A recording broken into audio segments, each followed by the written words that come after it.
Hi everyone, so 2 videos a week. I'm going to try and start doing that. I did eventually want to start posting 2 videos a week after I became more accustomed to it, but when things got very hectic at work, it just got too much for me and I had to just focus on that. But at the moment, due to quarantine, I am now have more than enough time to get this stuff sorted unless school gets in the way. And if that is the case, I will let you guys know on my social media. If you would like to know and keep in touch, I will follow you back with that kind of stuff. It will be in the description, feel free to do so. If not, that's okay, no harm done. But yeah, so I just wanted to let you know about that. And also, hope you guys are taking care of yourself with everything that's going on. It is absolutely terrifying. Just please follow the information that you were given. If you are in lockdown, stay inside. If you are sick, stay home, stay away from people. Please don't go out socializing at the moment with the time we're in. It is a pandemic. Please just take care of yourself and everyone around you. It is just not the time at all. And I hope you guys are okay. Let me know, are you guys alright? Feel free to talk or vent in the comments. I really don't mind. But this is the only time I'm going to mention what's going on in the world, because I want this to be a place for us to just not really think about it and just have a bit of a breather. So there we go. So in this video, I'm going to be talking about what I hope to read while we're stuck inside. Don't think of this as a proper TBR, and more just like what I may not read, because I don't really stick to TBRs. First up is Caraval by Stephanie Garber. So I'm not entirely sure what this book is about. I have read some of it on a Kindle sample, and oh my god, it was very interesting. So it's basically about these 2 sisters, and there's this game called Caraval. It happens once a year, every year, and this time it's being held in an area where it's accessible for them, I believe. And so it's this giant snow-covered maze, and it's got I think it's got creatures in it. It sounds really exciting, so I can't wait to read this. I'm hoping to pick this up next, if not one of the other books, which I will let you know soon.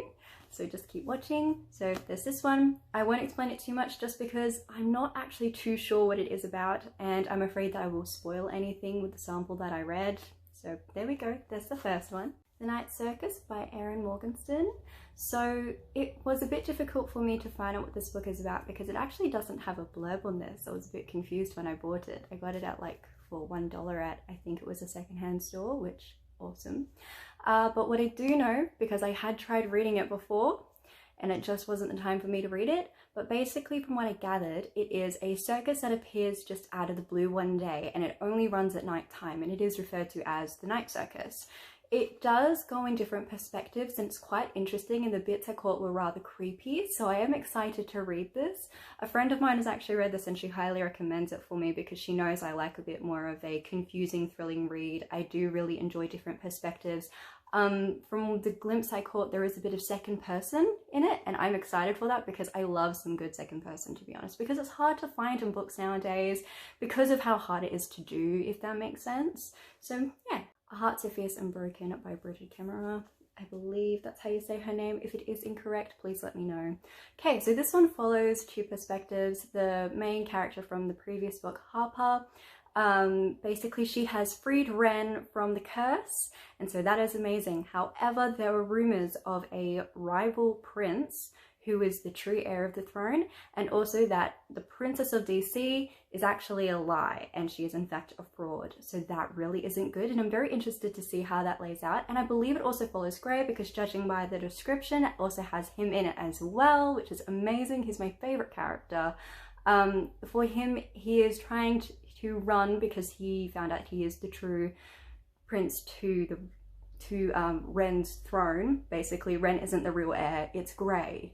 And so Grey has tried to run, but he gets captured and taken to the enemy's lands, and he begins to fall for one of the princesses, and he tries to decide whether or not he wants to continue running and let Ren have the throne, or if he wants to actually take it for himself.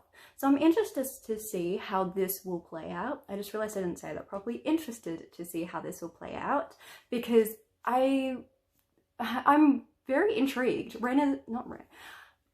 Grey is my favorite character. He's very interesting, very funny, and I am so glad that we saw so much of him in the first book that I really want to see more of him in this book. So I really hope there is more of Grey, just because I don't want there to be none of him, if that makes sense. I also wonder what's going to happen with Ren. There wasn't really much of a mention of him in the blurb, so I'm excited to figure that out. Next up, we actually got a booktubers book. So if anyone knows Paul & Banana Books, it is her book, Again But Better by Christine Ricci. I believe that's how you say her last name. Again, if I said it incorrectly, please let me know. This one is about Shane, where she has done college completely wrong. Although she has amazing grades and she's got very proud parents, she doesn't have a social life and she doesn't have romance. She spent her entire life in class, the dining hall, and then just go home, to the point that she feels unfulfilled. So she goes and studies abroad to London, and pretty much her life kind of begins to fall apart. I believe she falls in love with a guy who's in a relationship, which isn't too good. And it's really all about her finding out who she really is and trying to find a place for herself in a world that is a bit unforgiving, to be honest. So I'm really excited to see how this plays out. Like, I'm redoing TAFE. Although I didn't complete my course last year, I found a different course that is more suited to what I want to do and what I want to be, which is a teacher. So I can understand that, and part of the reason why I got it is because I wanted to read it when I started class, which at the moment things are going a bit awry with quarantine and such and having to study online, so I thought this is the perfect time to read this. Sorcery of Thorns by Margaret Rogerson.